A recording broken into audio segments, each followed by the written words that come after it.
In this video, I'm rolling with Steve again. This is round 3 for us.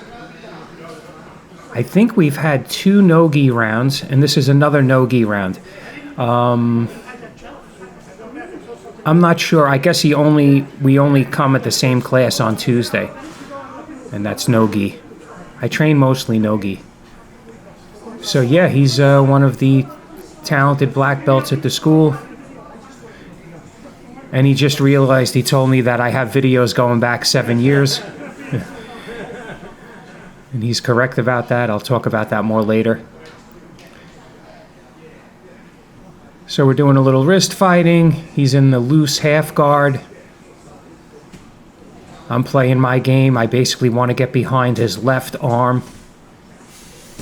Oh, that was good. He switched hips. He took that option away from me. And he kept me contained so I couldn't come up. It's amazing about the higher levels of jiu-jitsu. It just becomes, I think, more about anticipation. But here we go. I get him in a good no-arm triangle here. It's pretty solid. It's pretty tight. He wouldn't tap. And he finally was able to pull his head out. Good job on his part, because I definitely felt like I had that. There's a lot of little technical improvements I need with that submission, but I have full confidence in it.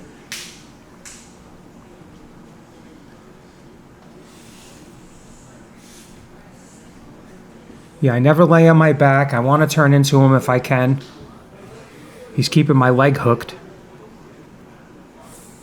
That's Hussein in the background, by the way. I've had a few rounds with him on my channel as well. He's the brown belt in the camouflage shorts. So he's looking to set up some type of arm drag or, wrist control, gift wrap.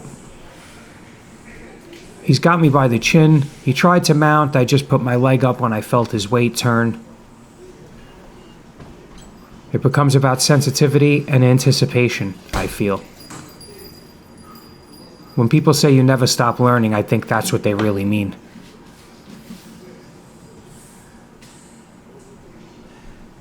So here I'm trying to sneak out in a safe way, because he's already threatening the north-south on one side, and he's lifting my right elbow, which prevents me really from doing what I want to do.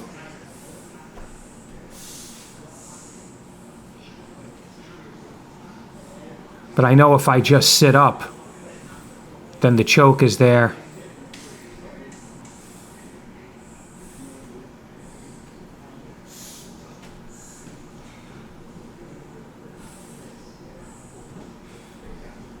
So here I wrap my arm on the inside of his arm, and I'm bridging, and I'm trying to spin around and come back into him. But he's countering well, and now he has the Kimura. Or he's trying to grab it. So when I felt that, I flattened. Here I'm framing against his face, and I was able to escape.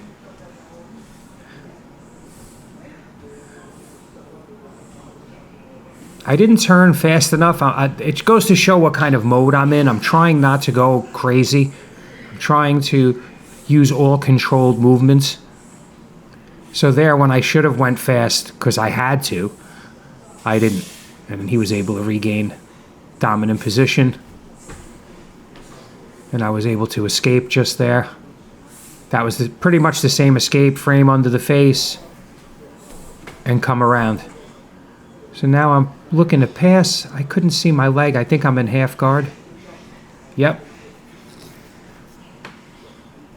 I got my arm down the middle of his back because I don't want him to move away from me or make space. Now I think I'm doing the 1,000 pound I switched to, and he was able to throw up a triangle setup. It's the triangle setup. He's got his ankles crossed. I definitely feel it, but I'm not that worried. My posture is bad for this position, but he's pulling my arm down. So I'm trying to get that back. I just broke his grip. And now he's arm fighting on the other side. He's trying to push my arm across, so I'm trying to fight that.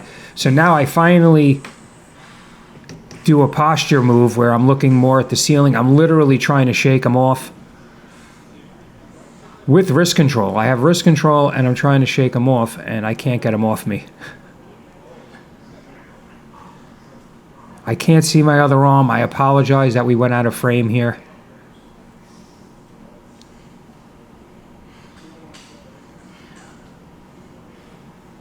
So I'm just trying to keep my posture, fight his wrist control.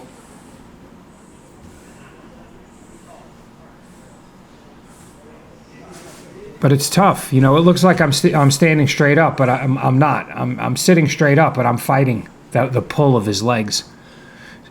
So here he manages to get behind my elbow and pull my arm across with both of his arms. He pulled my right arm across, and I had to tap immediately.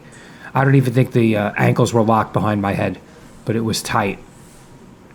So in the other video, he does an arm bar using the similar mechanics. So it's very interesting how he doesn't have to close the feet or put the knee over the face to finish the arm bar.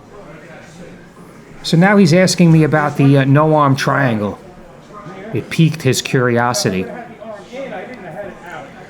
So I'm showing him that, oh, I could have had it tighter. I could have had the arm in.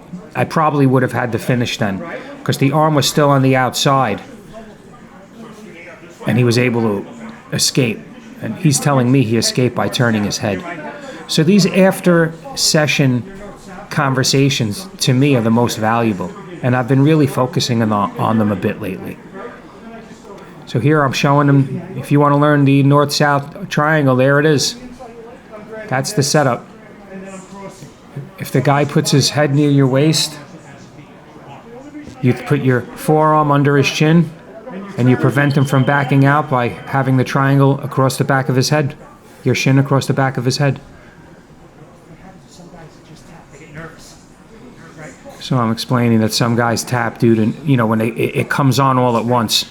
In my mind, it's like a Venus flytrap. It just closes from different directions all at once. We don't have a name for it yet, but that's too long, I think. If anybody wants to help me name the no-arm triangle, I'd appreciate it. And don't say no-arm triangle. So, yeah, he went back into my videos. I've been making these videos for 7 years, but not with the roll narration. I've just been throwing stuff up there, hiking, drone, different things that I do, wedding videos.